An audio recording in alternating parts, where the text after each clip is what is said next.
Buenos días a todas, un placer el teneros aquí en este nuevo encuentro coloquio de clásicas y modernas en torno a los personajes femeninos en los cuentos infantiles.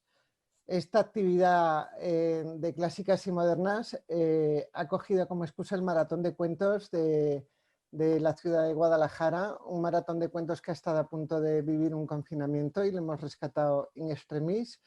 Y tiene lugar este coloquio gracias a la actividad de Bibliotecas en Igualdad de Clásicas y Modernas, Asociación por la Igualdad de Género en la Cultura, que comenzó en 2018 esta campaña de Bibliotecas en Igualdad. Ha contado desde el primer momento con la ayuda del Ministerio de Cultura, de la Dirección del Libro y Fomento a la Lectura.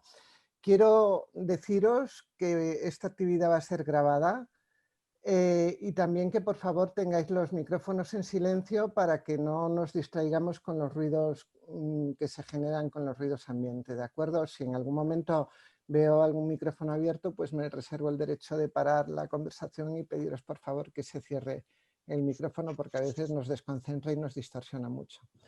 Así que por favor estaremos pendientes. Bien, si el pasado no hizo justicia a las escritoras clásicas y modernas, se propone como tarea recuperar su memoria, pues una cultura que no incluye a las mujeres será siempre incompleta e incluso falsaria. Por ello, pedimos a las bibliotecas de ámbito oficial, público y semiprivado de las fundaciones, asociaciones e instituciones que se adhieran al propósito de otorgar una mayor visibilidad a las escritoras completando sus fondos bibliográficos con obras escritas por mujeres de todos los tiempos, procurando el equilibrio y la disponibilidad de las novedades firmadas por hombres y por mujeres. Las actividades realizadas dentro de esta campaña han llegado en estos 2 años a todas las comunidades autónomas, numerosas bibliotecas municipales, autonómicas, universitarias, locales, etc. Se han adherido al manifiesto Bibliotecas en Igualdad y se han realizado decenas de charlas, conferencias, debates, actividades tanto presenciales como online, sobre todo en estos tiempos de pandemia, suponiendo un gran impulso para la igualdad en la cultura y para nuestra asociación.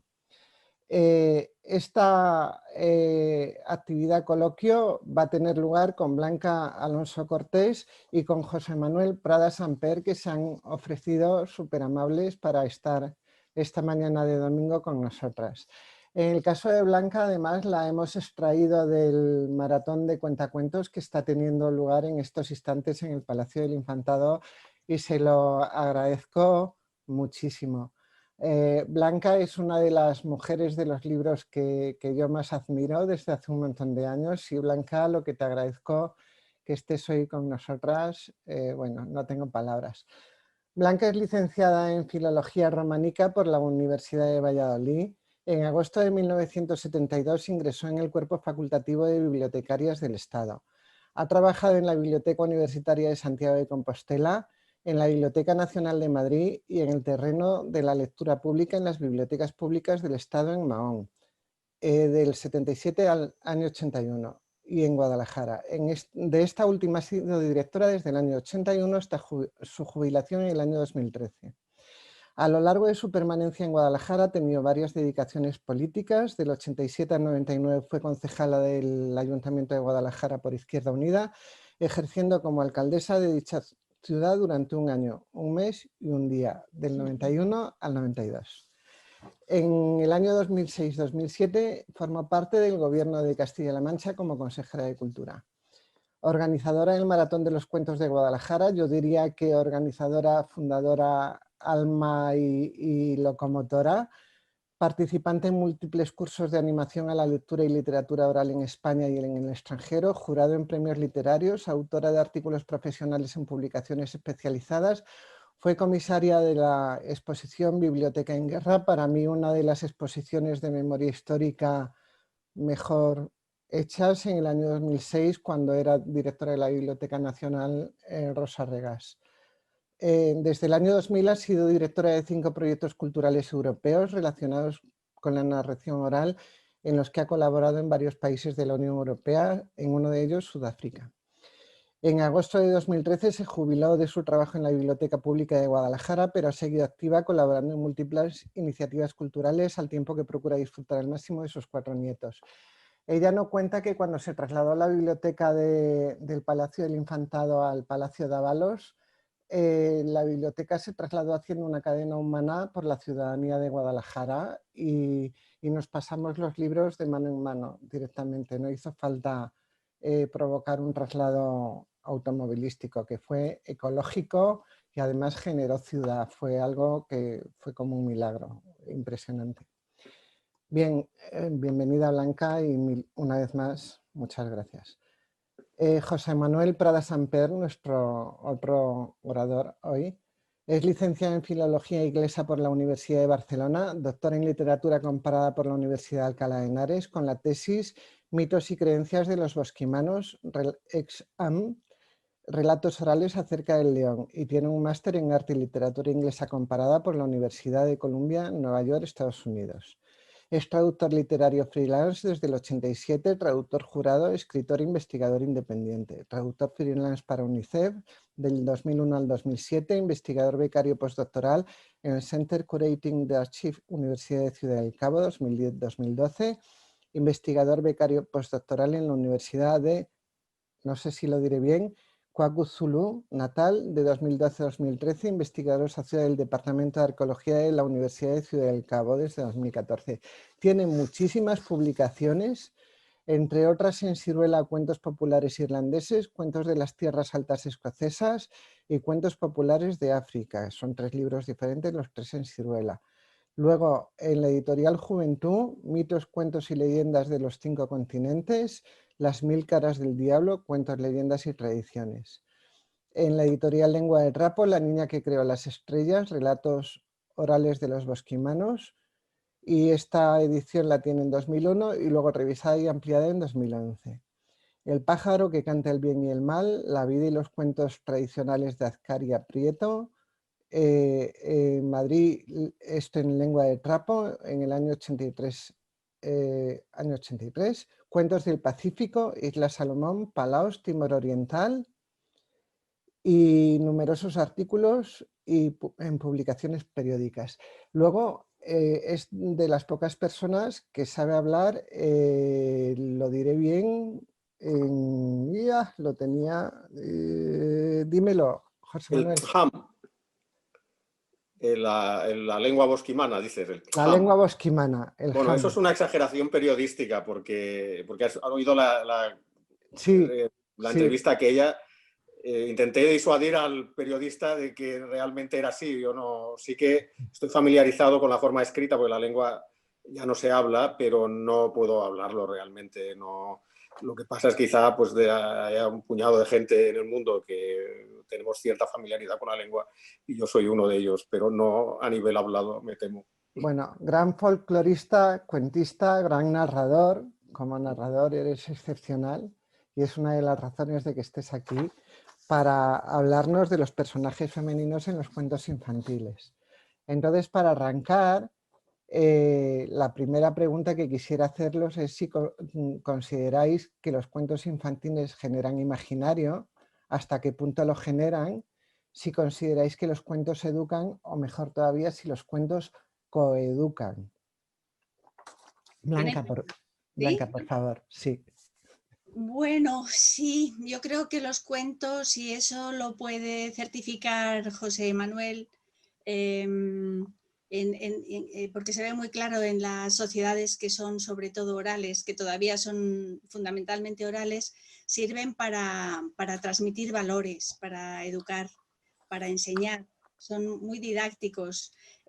Uno de los proyectos europeos que has citado antes de investigación de los cuentos, de la narración oral, lo hicimos con la ayuda de José Manuel, que ha trabajado muchísimo en Sudáfrica. Fuimos a Sudáfrica porque el planteamiento de aquel proyecto era ver cómo se habían empezado a contar los primeros cuentos, los hombres y las mujeres más primitivos, nuestros antecesores más lejanos, cómo habían empezado a contarse cuentos. Y puesto que parece ser que la vida humana viene de Sudáfrica o de África, por lo menos del continente y muy probablemente del sur, que los primeros hombres y mujeres arrancaron de allí y fueron subiendo en el continente africano y extendiéndose por Europa, pues fuimos a buscar a Sudáfrica los orígenes de los cuentos. Y claro, era un proyecto europeo que lo hicimos en 2012-2013, que imponía también la presencia de arqueólogos, porque las primeras historias que nos han llegado están dibujadas en la piedra.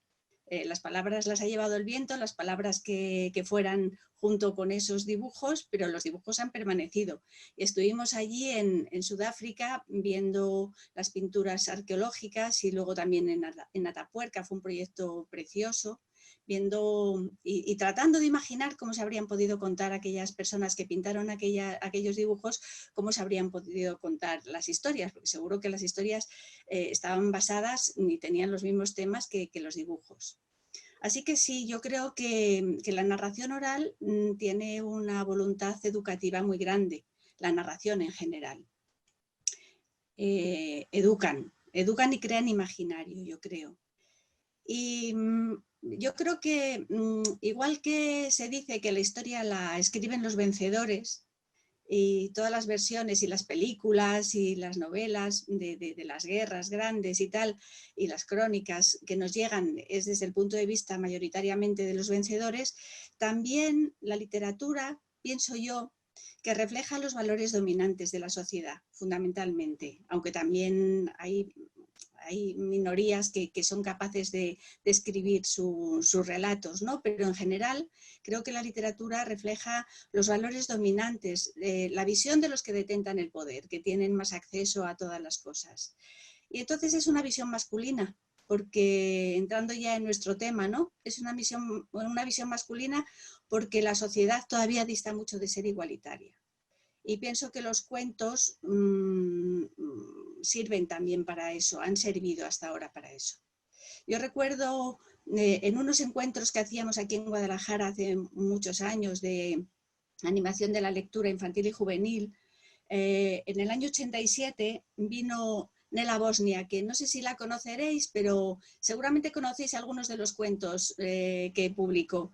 Era autora junto con Adela Turín de una colección que se llamaba Colección a favor de las niñas, que estaba editada por la editorial Lumen. Tengo aquí un librito que a lo mejor os da...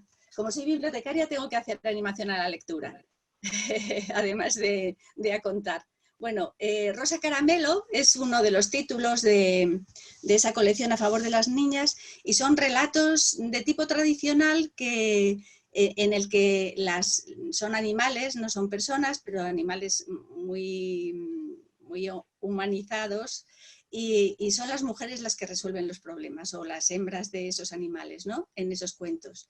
Bueno, pues estuvo aquí esa autora y contó que habían estado haciendo en los años anteriores un equipo de investigadores una investigación con los libros infantiles de la Biblioteca del Centro Pompidou de París, que fundamentalmente tenía libros infantiles de cuentos, pero también libros europeos. Era un momento, los años 80, de muchísima publicación de libros infantiles muy interesantes. Entonces ellas eran mujeres y hombres, los investigadores, pero muchas mujeres, investigaron las ilustraciones de los cuentos, de esos cuentos, a ver qué imagen daban de la mujer en esos cuentos. Y llegaron, porque además les interesaba especialmente, porque muchos niños que todavía no saben leer hojean los libros y ven las ilustraciones, entonces querían ver qué valores se transmiten a través de las ilustraciones de los libros infantiles. El proyecto era muy ambicioso, tenía varias etapas. Primero iban a estudiar el papel que se da en las ilustraciones de las niñas, luego de las madres, luego de la mujer como profesional y luego de la calle y el paisaje urbano. O sea, tenía cuatro puntos esa investigación. Desafortunadamente, cuando vino aquí en el año 87, solo habían podido hacer la primera parte las niñas y creo que no pudieron continuar. Creo que esa investigación no continuó. Ella en su conferencia, que se llamaba El sexismo en la literatura infantil y juvenil y que está publicada en una revistita que publicábamos entonces, que se llama Tiza, pero que está en la web porque está digitalizada esta revista, por si os interesa. Es esa de la Turín. Antes he dicho que era Nela Bosniak, pero era de la Turín la que vino. Y para que lo encontréis si buscáis por la autora. Y entonces habían llegado a una conclusión, bueno, tremendas, conclusiones tremendas. Primero, en la cantidad de hombres y mujeres que hay en las ilustraciones de los cuentos, que hay muchísimos más hombres. Segundo, en el tratamiento. A mí se me quedó muy grabado que decía que la noción de interior y exterior, los niños y los hombres siempre estaban fuera haciendo algo y las niñas y las mujeres siempre estaban dentro. Cuando salía una ventana, la niña siempre estaba dentro. O sea, una puerta también, no traspasaban el umbral las mujeres en las ilustraciones de los cuentos y los niños, sin embargo, sí. Cuando estaban relacionados con un animal, el animal era un gato para las niñas y un perro para los niños, así como el gato es un animal más pasivo, más doméstico, y cuando había un animal cerca de una niña era un gato, y sin embargo un niño era un perro y estaban corriendo por fuera o algo así, ¿no? Y luego también las niñas tenían elementos muy identificativos relacionados con ellas. Una sillita, la niña estaba muchas veces sentada en una sillita que a veces tenía un corazoncito, o si estaba en la ventana, la contraventana tenía un corazón tallado, y muchas veces las niñas estaban llorando. Y hubo una pregunta muy buena, yo creo, en ese coloquio, en esa conferencia. La primera pregunta que le hicieron era si se habían fijado esos investigadores, si en las ilustraciones hechos por mujeres había una diferencia de tratamiento de los temas, del tema de las niñas, del sexismo, entre las ilustradoras mujeres o los ilustradores hombres. Y ella contestó que desafortunadamente no, que las mujeres ilustradoras trataban esos temas de la misma manera que los ilustradores hombres. O sea que sí, los cuentos educan y maleducan, o han maleducado mucho, yo creo. Algunos, otros bien educan, pero ya creo que me he extendido demasiado para contestar a tu pregunta. Gracias, Blanca. José Manuel. Bueno, primero quisiera hacer una aclaración. Claro, yo soy folclorista. El título del debate habla de cuentos infantiles, pero yo entiendo que estamos hablando de cuentos tradicionales también, que no son necesariamente infantiles, porque mi área de experiencia es más en el cuento tradicional, que lamentablemente una confusión muy extendida es que son para niños, ¿no? Cuando en realidad no lo son necesariamente. Hay cuentos destinados a los niños, como los cuentos formulares, los que tienen muchas repeticiones, pero pues incluso cuentos como La Cenicienta, cuentos, por decir, los más conocidos, los más manidos incluso, o Blancanieves o La Bella Durmiente, son cuentos que originariamente eran para adultos y que se pueden contar para adultos, incluso hoy día cautivando a un público no infantil. Entonces, bueno, por un lado eso. Dentro de lo que es la narración tradicional, oral, que yo, aunque me he especializado en África, pues la intento estudiar desde una óptica comparativa universal, de literatura universal, pues no hay el tema del sexismo o de un enfoque más masculino o más femenino, es más complicado. O sea, realmente si vas a lo que es la tradición y no a los libros, perdón, las diferencias se van diluyendo. No, o sea, el narrador tradicional o la narradora tradicional, aquí pues cuando use el masculino, entiéndase como masculino genérico, es una persona que crea mundos. Un investigador muy bueno que estuvo en Guadalajara también hace ya tiempo, John Niles, ha escrito en un libro que se llama Homo Narrans, muy bien, ese papel del narrador tradicional como creador de universos. Y esos universos pues son pueden tener ser muy simples o pueden tener una gran complejidad.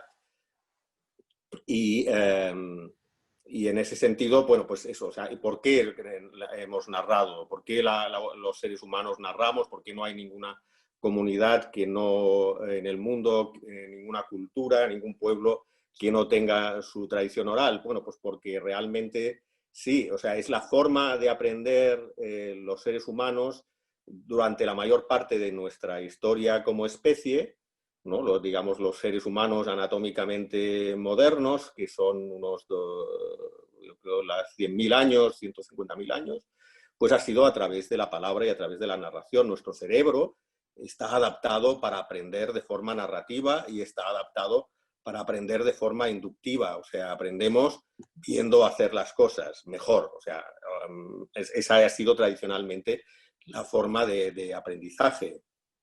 Y luego, pues ya aparece la escritura y, digamos, eso, la escritura provoca cambios culturales, incluso pues, cambios en nuestra forma de entender, en nuestra forma de crear y procesar el conocimiento, y entonces, bueno, pues ya, eso ya es otra cosa, y ya aparecen conocimientos más abstractos que es más difícil enseñar de forma inductiva o de forma narrativa, pero realmente yo creo que ya desde hace un tiempo hay una tendencia pedagógica a decir lo que se pueda contar de forma narrativa, pues se cuenta narrativamente.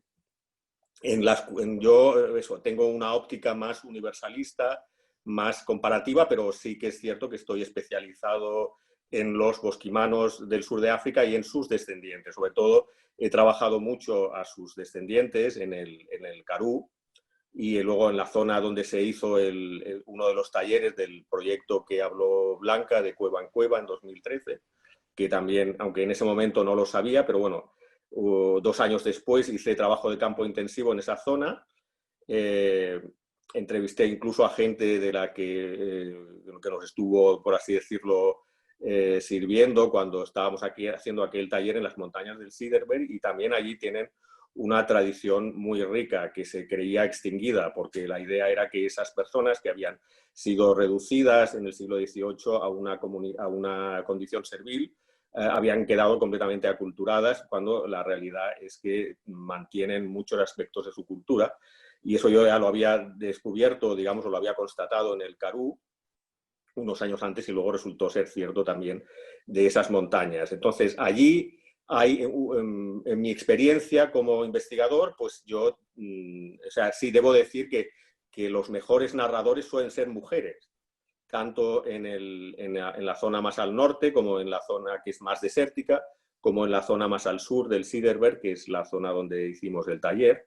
Pero eso no quita que haya encontrado grandes narradores masculinos. Y entonces, lo que sí se constata y se ha constatado también entre los pueblos bosquimanos vivos que hablan la lengua con chasquidos, porque la gente de la que estoy hablando ahora hablan afrikaans, que es una lengua que procede del holandés, pero en el Kalahari, entre los Yuntuasi, en Namibia, por ejemplo, pues se ha constatado también que las mujeres y los hombres el mismo cuento lo cuentan de forma muy distinta. Y ahí estamos hablando de una de las sociedades más igualitarias de la Tierra, aunque, digamos, en el proceso más reciente de aculturación, de cambio, pues se ha podido, bueno, o sea, digamos que parece que se ve un retroceso en ese aspecto, porque la sedentarización pues no favorece la perpetuación de los valores tradicionales de igualdad y de compartir. Pero bueno, eso creo que es una cosa interesante, es un ejemplo interesante a tener en cuenta a la hora de hablar de si los cuentos tienen digamos, hay como un prejuicio de salida masculino o femenino. O sea, en las sociedades tradicionales vivas que yo he estudiado, pues no es realmente así. Pero, por ejemplo, en el Cederberg, en donde hicimos el taller aquel, en la zona esta del sur, y luego en la zona más desértica del Karoo, que es de donde, o sea, los habitantes actuales son los descendientes de los que contaron los cuentos de la niña que creó las estrellas, pues ahí ahora realmente es una sociedad muy machista. Las mujeres están realmente, se ocupan un lugar inferior, pero aún así tienen una gran importancia como abuelas, como madres, en unas zonas donde hay una gran pobreza y donde hay una gran incidencia de SIDA, por ejemplo, pues son las mujeres las abuelas, las madres, las que, o sea, tú ves que te das cuenta que sostienen la sociedad en gran medida y que también han sido las preservadoras de la tradición. Entonces, pues, bueno, por ahí por dar unas pinceladas de lo que yo puedo aportar en este aspecto. Y luego ya también para cerrar esta intervención, os acordaréis que fue el año pasado, di una conferencia en la que hablé de eso en Huesca. Hubo un grupo, no me acuerdo exactamente, bueno, relacionado con bibliotecas y con cultura en Cataluña, que se dedicó a hacer como una purga o proponer una purga de libros porque, bueno, pues supuestamente eran nocivos para la infancia porque eran sexistas o por lo que sea. Entonces caía todo, o sea, es que realmente era pavoroso. Incluso la leyenda de San Jorge era fuera.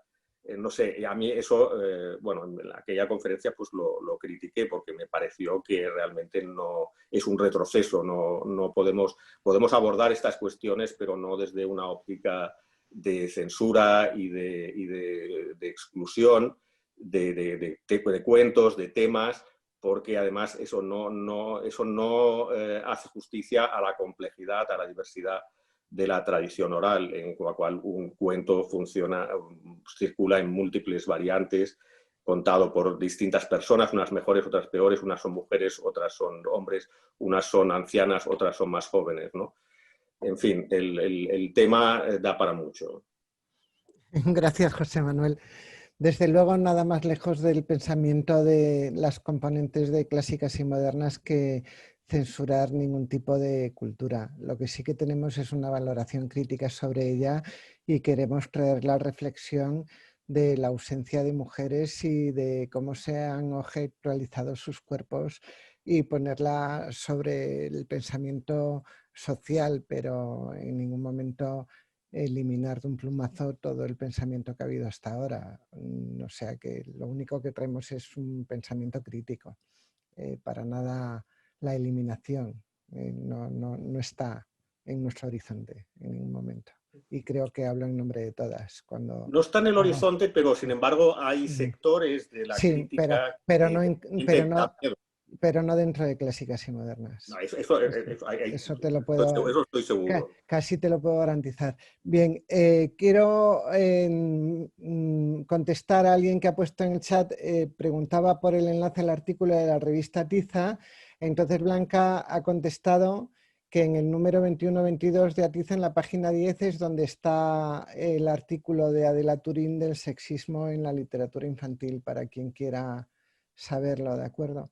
Luego hay una pregunta para el debate, que luego la sacaré, y la siguiente pregunta, que casi os habéis adelantado ambos dos desarrollándola, pero me gusta insistir en ella porque habéis dado pinceladas sobre ella, pero yo creo que es muy interesante ir un poco al meollo de la cuestión de si son los cuentos transmisores de estereotipos, porque además esta visión de José Manuel como folclorista sobre cuentos de África, ¿no?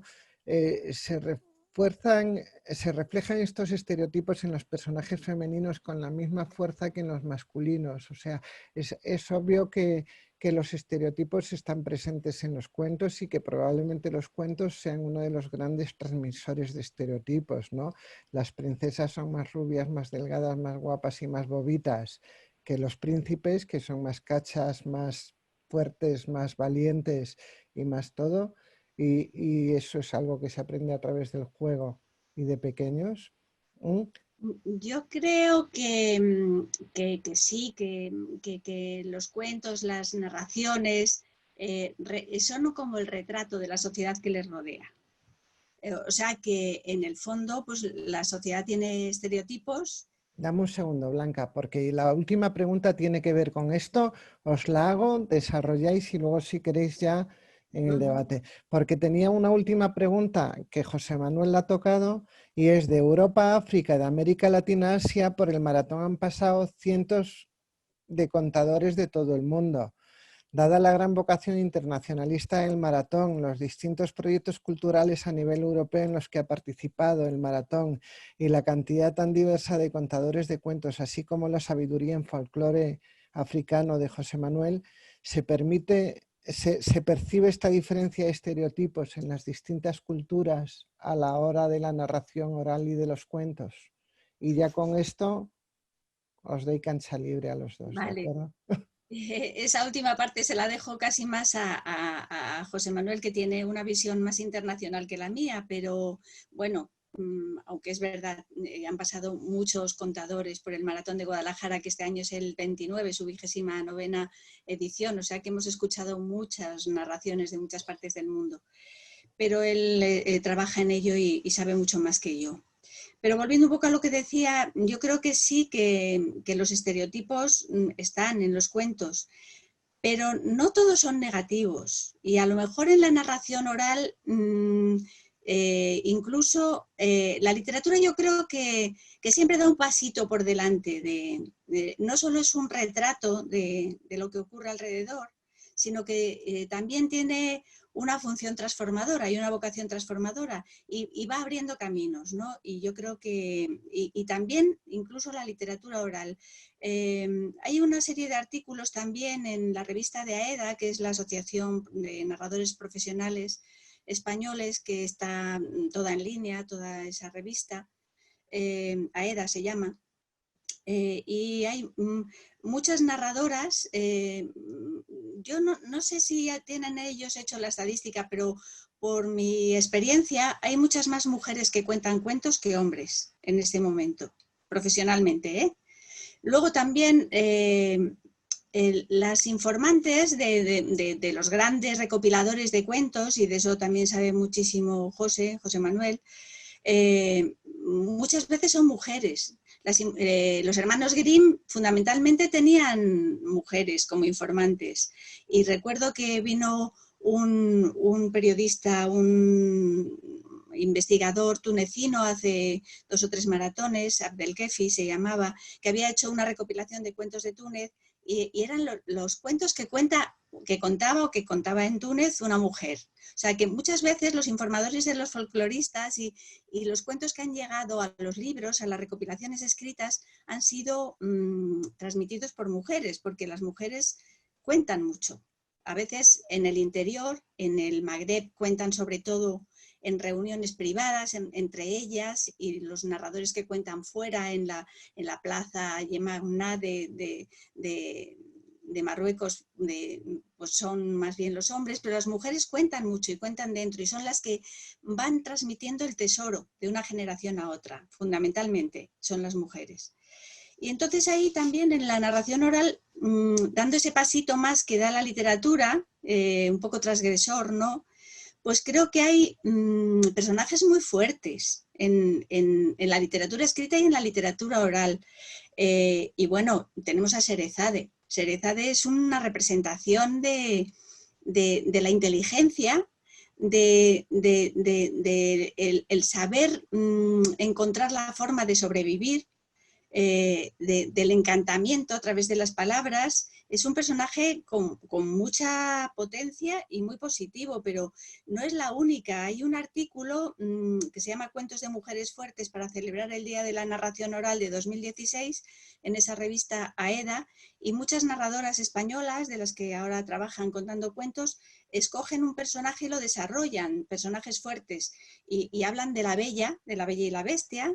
Hablan de la propia Sherezade, de la Baba Yaga, de Penélope. Penélope es una mujer que se quiere salir con la suya, ella no se quiere volver a casar, entonces busca pretextos, ¿no? O sea, yo creo que hay mujeres muy potentes y que están llenas de recursos también en la literatura. La propia Caperucita es valiente, se va por el bosque con su cesta porque tiene una misión que cumplir, entonces lo hace, ¿no? Yo creo que y mujeres que prueban una forma de vida, por ejemplo, la mujer piel de foca, que se cambia, se quita su piel de foca porque se ha enamorado de un humano y tiene hijos con él, pero cuando las cosas no van como ella quiere, se vuelve a poner la piel y se va. O sea, yo creo que hay mucho de positivo transmitido con respecto a la visión de la mujer a través de los cuentos y de los cuentos orales, y luego también eso se ve también en los cuentos escritos. Y quizá porque somos muchas mujeres, o son muchas las mujeres que cuentan cuentos y las mujeres que transmiten a su descendencia ese gran capital. No sé qué piensas, José. Bueno, también hablando desde la óptica del folclore, sí, o sea, es que por supuesto un cuento tradicional o un mito no es un retrato de la realidad. Realmente funciona el arte porque distorsiona la realidad.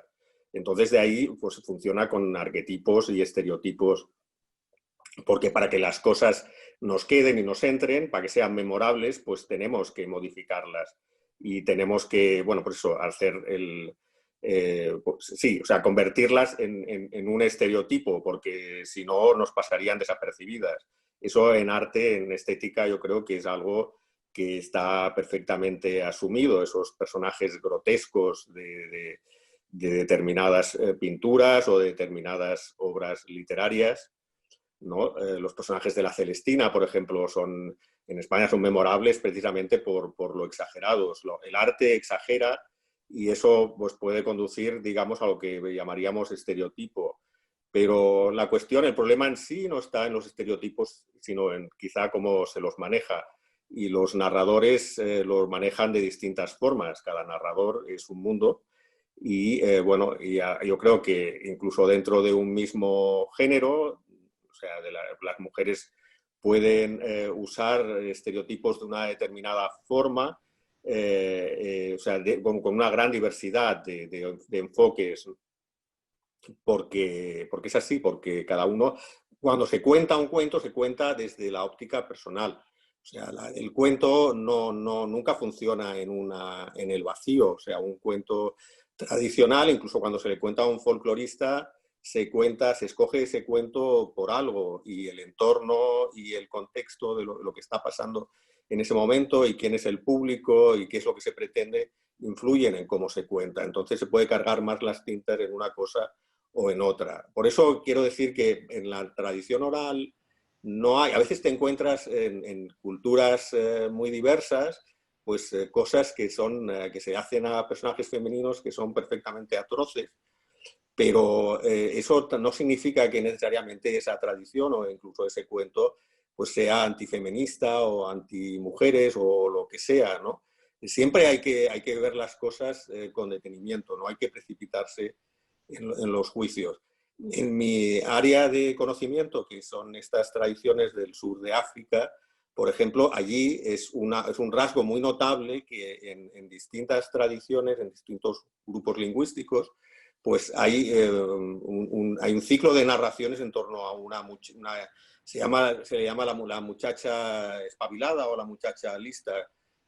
Marlene, por ejemplo, Marlene Wimber, creo que contó varios cuentos de ese ciclo en las veces que ha estado en Guadalajara, ¿no? Katitu Momambo, que es una muchacha que hace lo que en otras tradiciones, en otras partes del mundo, normalmente haría un personaje masculino. Y luego en el Kalahari, por ejemplo, es un cuento que ya recuerdo que lo contó delante de una pintura rupestre de elefantes, cuando hicimos aquella sesión en aquel abrigo. Hola. Se llama la muchacha elefante, que es un cuento que está muy difundido en el Kalahari, que es un cuento del tema de la esposa animal, que se casa y tiene hijos y tiene un matrimonio feliz, pero un día su cuñado le dice al marido de la muchacha elefante, dice: lo que tú te has casado con carne, la carne es para comérsela, tú no puedes casarte con carne y decir que eso es una esposa. ¿No? Y entonces pues todo es una historia terrible, porque la muchacha elefante es asesinada, es devorada. Luego hay sus parientes intentan vengarla, pero bueno, luego vuelve a la vida gracias a su abuela y bueno, pues desata una venganza tremenda contra su familia política, contra su marido y sus parientes inmediatos, ¿no? Ese es un cuento de una complejidad tremenda, pero es el típico cuento que, contado a un público occidental, corres el riesgo de que sea totalmente malinterpretado. ¿no? Por el tema este de que una mujer se diga que es carne en realidad y no, o sea, porque ahí todo se desata o se despliega todo un complejo de ideas que tiene un gran sentido dentro de la cultura de los cazadores y recolectores. Pero bueno, al final es un triunfo de la mujer, de lo maternal, de la colaboración entre generaciones, por ejemplo, ¿no? Y bueno, pues sí, eso no lo... Pero ese tipo de personajes no es que no existan en la tradición occidental. Como tú has dicho, pues se puede contar Caperucita desde una óptica de que Caperucita sea fuerte, o sea, porque no tenemos que tener en cuenta de que el texto de Perrol es un texto, es una versión. En el libro que se mencionaba antes, mío, de Cuentos de las Tierras Altas Escocesas, hay un cuento sobre un personaje que es un poco la historia de Pulgarcito de Perrol, porque en que está el episodio en que luego le cambian los collares digamos, de las niñas que van con esta protagonista fuerte que se llama Maola Hliobine, ¿no? Y que le hace toda clase de perrerías al ogro con el que ella y sus hermanas están prisioneras, ¿no? Y luego les cambia los collares de sus hermanas con los collares de las hijas del ogro, y el ogro las mata. Es un cuento terrible, realmente muy sangriento, pero no se podría decir que es un cuento que muestra estereotipos antifemeninos, y cuentos así hay muchos.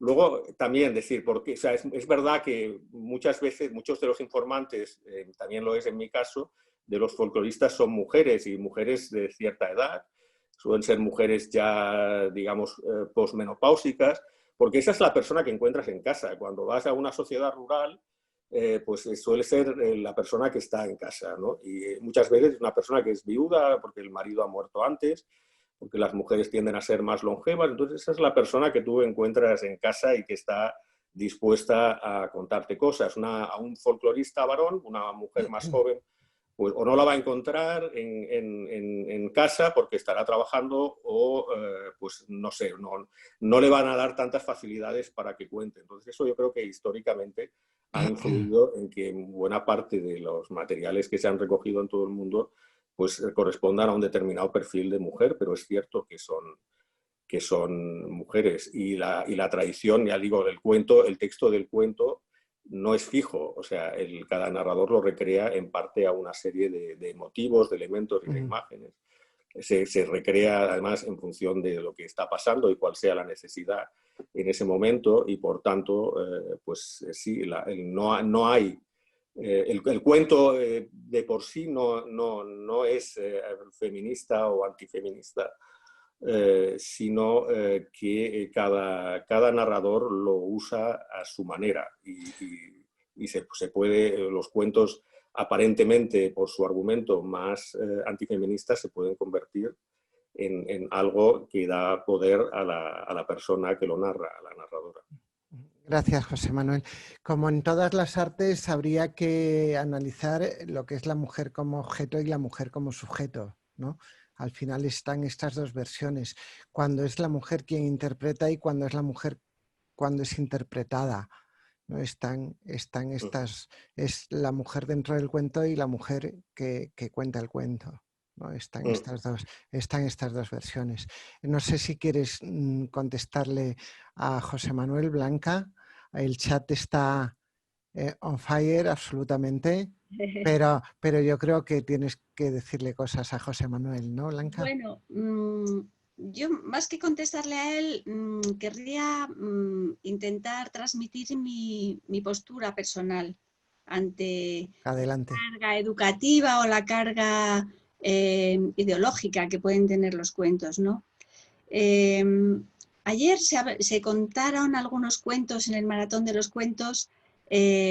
Recuerdo Inés Bengoa, una narradora vasca, contó un cuento muy sangriento, de esos tradicionales, que tenía una canción y la cantaba con una voz preciosa, y empezaba así: mi madre me mató, mi padre me comió. Así empezaba la canción.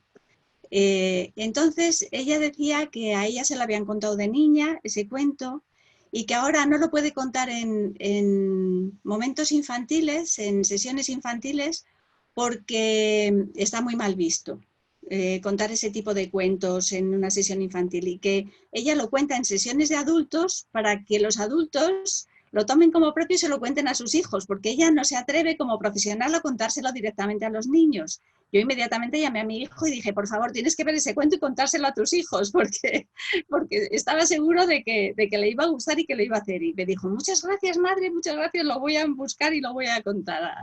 O sea, y luego también hubo otra sesión ya más infantil, directamente para niños, aunque es un maratón muy atípico porque solo son 10 personas las que pueden estar, entonces ves ahí el patio de los Leones del Palacio del Infantado tan grande, con tan poca gente, y es una cosa curiosa.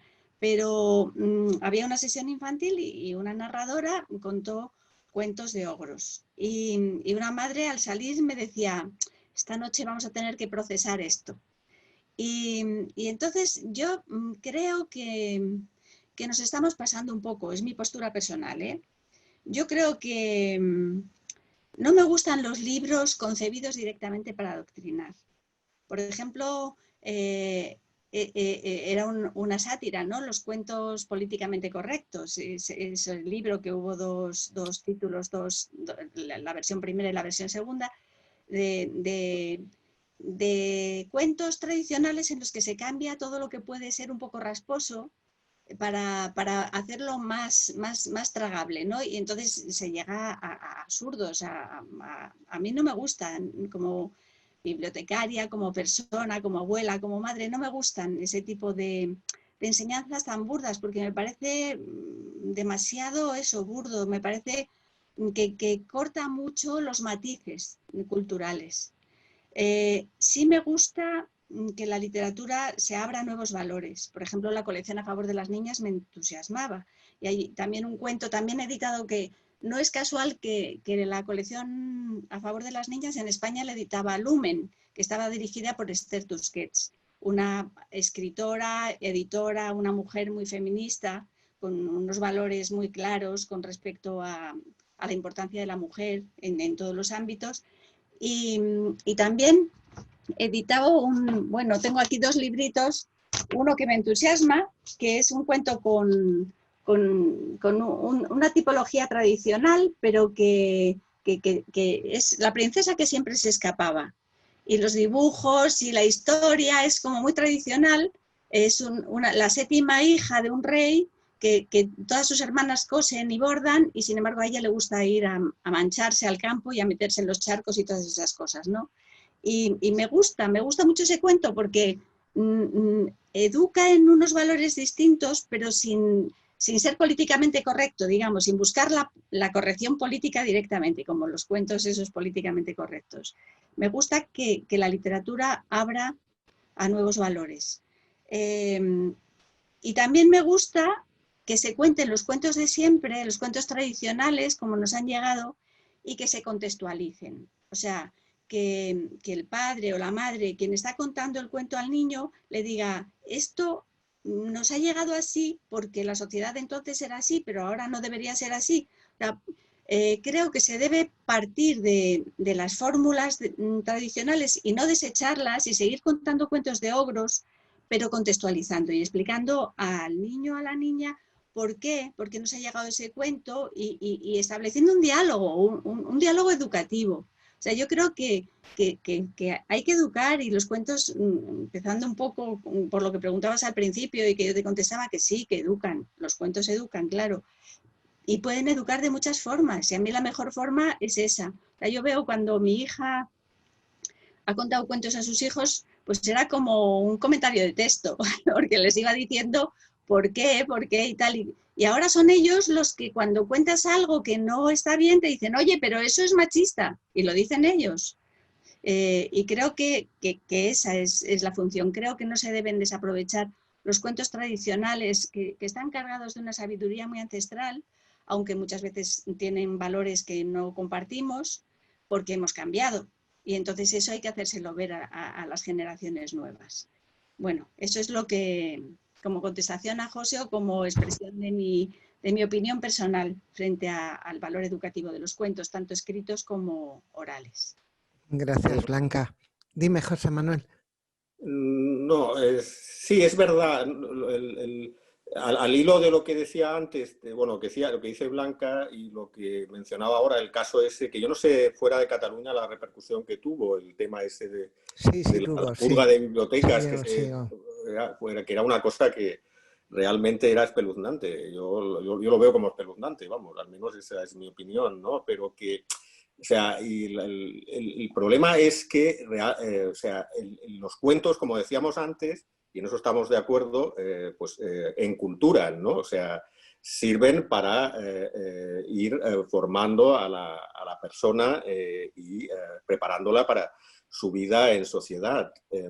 Pero si quitamos a los cuentos los elementos de advertencia del peligro, que pueden ser los ogros, las brujas, los monstruos, los dragones, etcétera, y todo eso le quitamos la punta, que es una tendencia que hay ahora por lo políticamente correcto y algo que va más allá de lo políticamente correcto, ¿no? En una línea ideológica que yo creo que es muy errónea, esa función de los cuentos de advertencia, ¿no?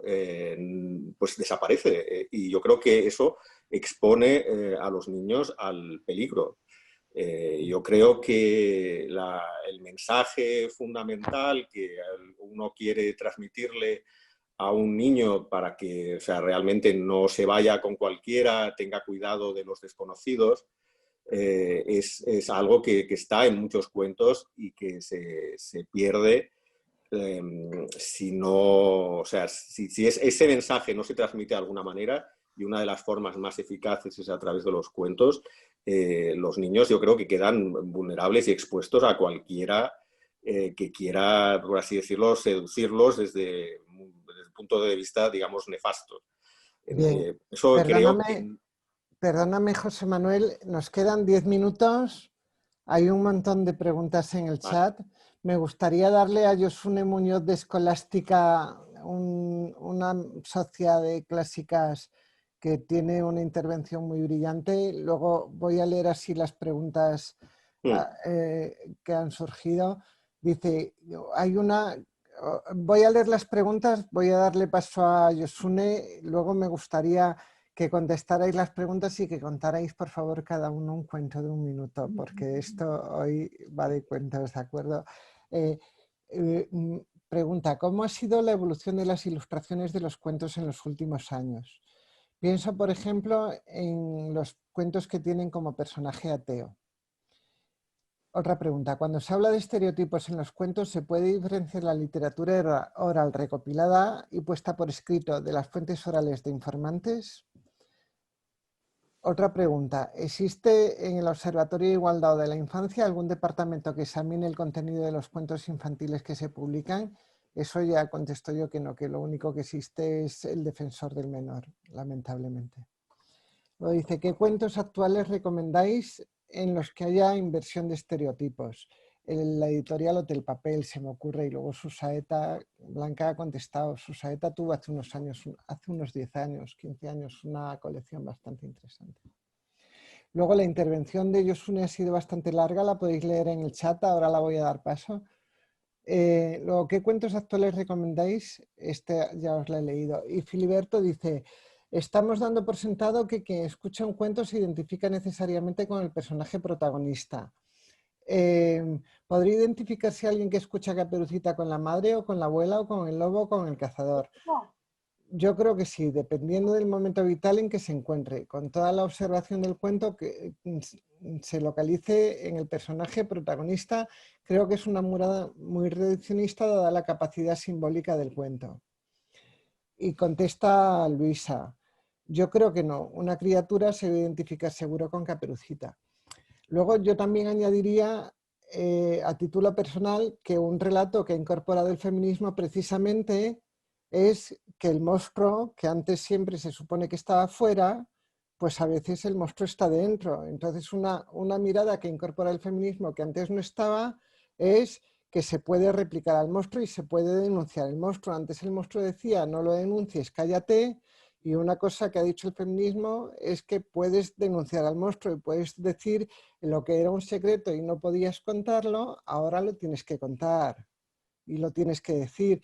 Y lo que decía Blanca, que lo privado no podía ser público, que la mujer se tenía que quedar sentada en la sillita, pues ahora la mujer ya no se queda en la sillita, ahora la mujer sale fuera y caza al león, ¿no? O sea que esos estereotipos se han roto y a lo mejor todavía no se están reflejando en los cuentos, pero precisamente esa es la revolución del siglo XX, ¿no? Y ya con esto yo me callo. Yosune, te damos la palabra, tienes que poner el micro que lo tienes silenciado, por favor. Y tenemos solo 5 minutos, muy breve.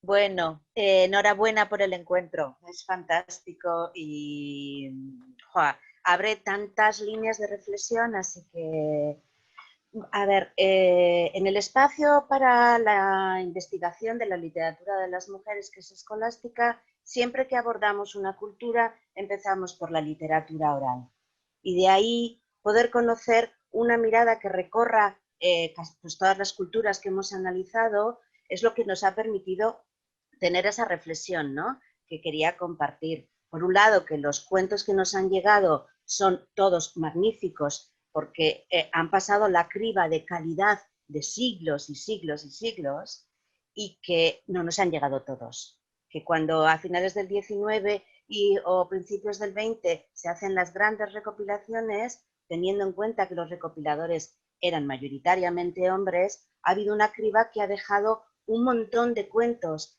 que, en mi opinión, eran los más feministas, los más igualitarios, que equilibraban el grosso de cuentos a los que tenían acceso toda la sociedad, pero especialmente las criaturas. Entonces, hemos recibido una herencia que está a su vez ya falseada de la realidad con la que una sociedad podía llegar a contarse a sí misma a través de los cuentos.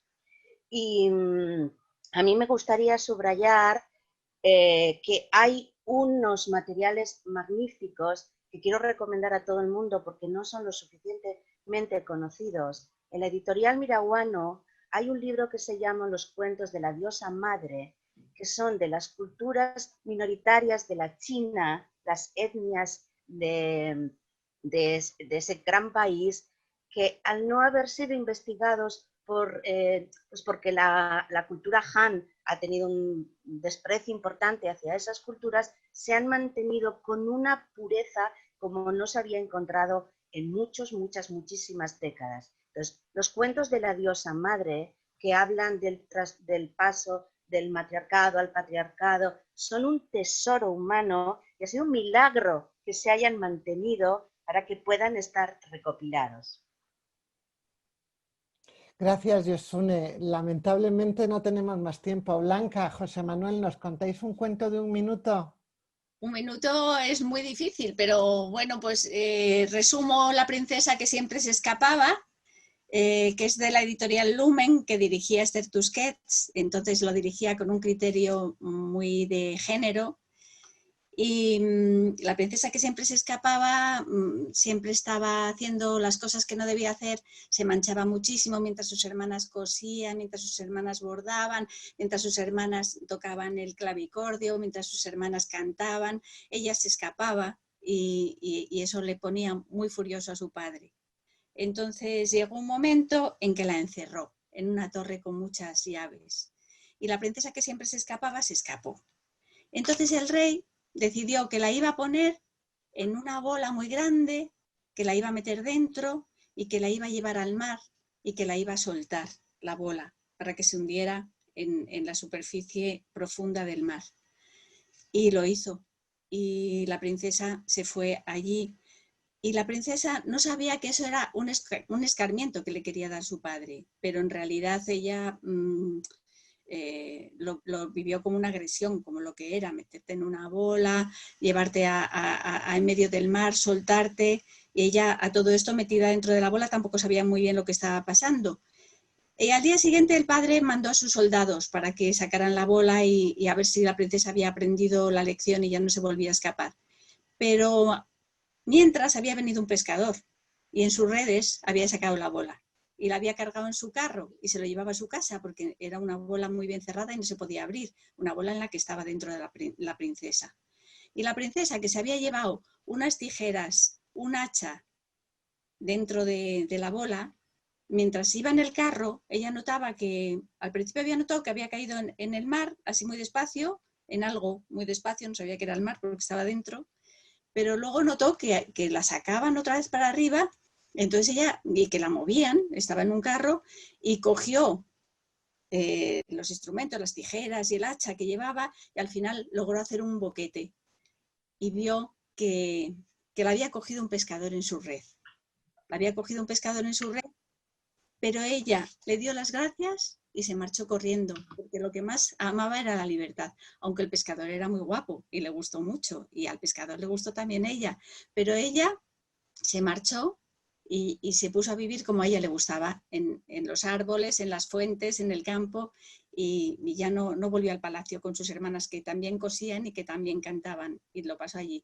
Que se volviera a ver con el pescador que la pescó o no, eso lo deja el cuento así un poco en suspenso. Yo creo que sí, de vez en cuando se veían, pero eso ya lo tiene que poner el lector, por su parte. Bueno, yo quiero contar el cuento de la abuela y el león muy brevemente, que es uno de los que he recogido entre los descendientes de bosquimanos, y es una pareja con un niño que deciden dejar abandonada a la abuela para que se la coman los leones porque ya es muy vieja y les estorba.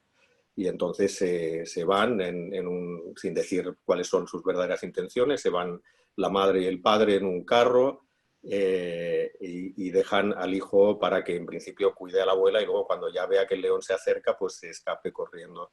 Pero la abuela, que es muy inteligente, se da cuenta, además el niño le va diciendo: abuela, se van acercando los leones, se van acercando los leones. Y cuando ya los leones están muy cerca, la abuela echa a correr también el niño, y corren tanto que al final adelantan al padre y a la madre, que van en un carrito, y ellos se salvan, la abuela y el niño, pero los leones se comen a los padres.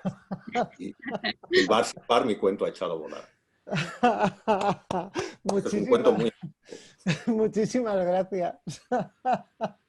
Bueno, pues un placer. Muchísimas gracias a todas. Esperemos poder organizar más debates como este. Blanca, José Manuel, ha sido un privilegio. Gracias a vosotras. Hasta Muchas otra. gracias. Un placer.